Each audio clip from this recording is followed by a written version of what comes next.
Bonjour, je m'appelle Yves Laberge. Je suis candidat à la mairie de Québec. J'aimerais vous parler aujourd'hui d'un sujet assez controversé dans le débat politique actuel. C'est la question des boulevards urbains dans la ville de Québec. Qu'est-ce que c'est un boulevard urbain?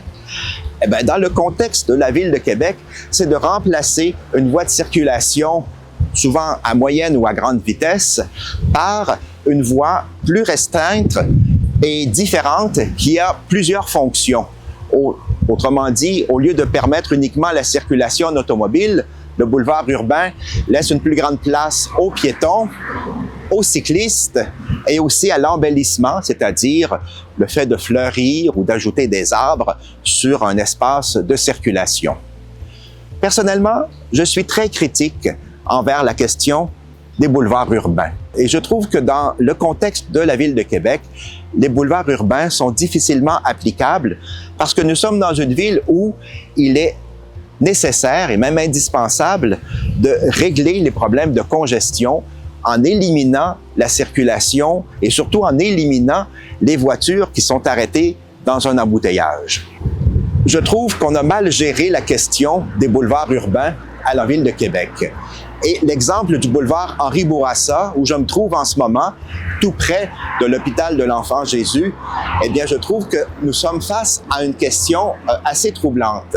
Pourquoi? Parce qu'à l'origine, le boulevard Henri Bourassa était très efficace au niveau de la circulation. Il y avait 3 voies de chaque côté, et parfois même 4 voies. Et en plus, les résidents qui bordaient le boulevard pouvaient se stationner à la porte de chez eux. Depuis quelques années, on a fait des travaux de rétrécissement de la chaussée, c'est-à-dire que on a enlevé une voie de circulation dans chaque sens et de plus, on a supprimé les espaces de stationnement qui étaient pourtant bien pratiques pour les résidents des environs. Alors, je trouve qu'on devrait réévaluer la question des boulevards urbains et surtout, et c'est un engagement, empêcher que l'on crée d'autres boulevards urbains, par exemple, là où se trouve l'autoroute Laurentienne, près du stade Canac, et également pour le secteur de l'autoroute Dufresne qui se trouve entre l'incinérateur de Québec et la rue Monseigneur de Laval. Pourquoi? Parce que ces espaces servent précisément à évacuer la circulation du centre-ville et à faire en sorte qu'on n'ait pas trop d'embouteillages dans ces secteurs. Vous me direz, oui, mais il y a trop de vitesse, il y a trop de délits de fuite, il y a trop d'accidents dans ces secteurs. Et je suis pour qu'il y ait une plus grande vigilance et même des radars pour surveiller les automobilistes les plus dangereux. Mais on ne doit pas pour autant punir toute une population qui circule selon les règles et qui respecte les limites de vitesse. C'est pourquoi je pense qu'on doit réfléchir avant de transformer une autoroute efficace en un boulevard urbain qui sera peut-être joli, qui sera peut-être convivial, mais qui ne remplira pas toutes les fonctions d'un boulevard ou d'une voie de circulation rapide. Et dans une ville comme Québec, nous avons besoin de jolies rues, mais nous avons aussi besoin d'espaces où on peut circuler à plus grande vitesse afin d'éliminer ou de prévenir les embouteillages et les accidents et les autres problèmes de circulation. Je me trouve en ce moment au cœur du quartier Limoilou, tout près de là où passe le corridor des cheminots.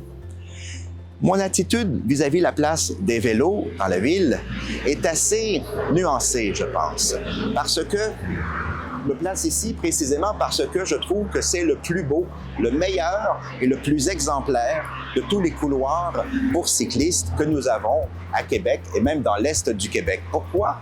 Eh bien parce qu'il permet une circulation fluide au vélo sans pour autant entraver la circulation automobile. Et pour cela, on a trouvé un trajet qui permettent non pas une concurrence ou un voisinage trop rapproché, mais au contraire, on peut avoir une circulation beaucoup plus fluide à la fois des voitures et des gens qui utilisent leur vélo, leur bicyclette pour circuler.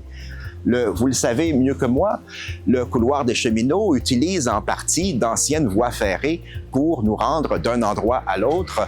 On peut aller jusqu'à l'extérieur de la ville de Québec. Je trouve ça formidable, c'est une idée de génie. Et je pense qu'il faut entretenir ces couloirs-là. Il faut bien sûr d'autres pistes cyclables dans la ville et c'est là où ma position risque de heurter une partie de la population parce que je crois qu'il faut réévaluer la place des couloirs pour cyclistes dans la ville de Québec et il faut s'assurer que ceux qu'on a mis en place au cours des années récentes soient vraiment utiles et puissent contrebalancer pour la circulation très dense que nous avons ici à Québec et particulièrement aux heures de pointe, où là, il y a beaucoup d'embouteillages. Ces embouteillages sont récurrents, c'est-à-dire qu'ils surviennent tous les matins entre 8h et 9h, et même des fois beaucoup plus tôt, et ils reviennent entre 3h30 et 5h30 de l'après-midi. Donc, notre programme pour la Ville de Québec, c'est précisément de trouver des solutions à cela, à ces problèmes de circulation et d'embouteillage. Et l'une de ces solutions que je préconise, c'est précisément d'inciter les gens à résider plus près de leur lieu de travail ou alors, inversement, à travailler plus près de leur lieu de résidence. Évidemment, c'est plus facile de changer un lieu de résidence qu'un lieu de travail, mais ça dépend des cas, ça dépend des personnes. Évidemment, la solution que je propose est complexe, elle est difficile à réaliser et surtout, elle ne convient pas à tout le monde. Elle ne convient pas à la majorité des gens. Elle ne convient même pas au quart de la population.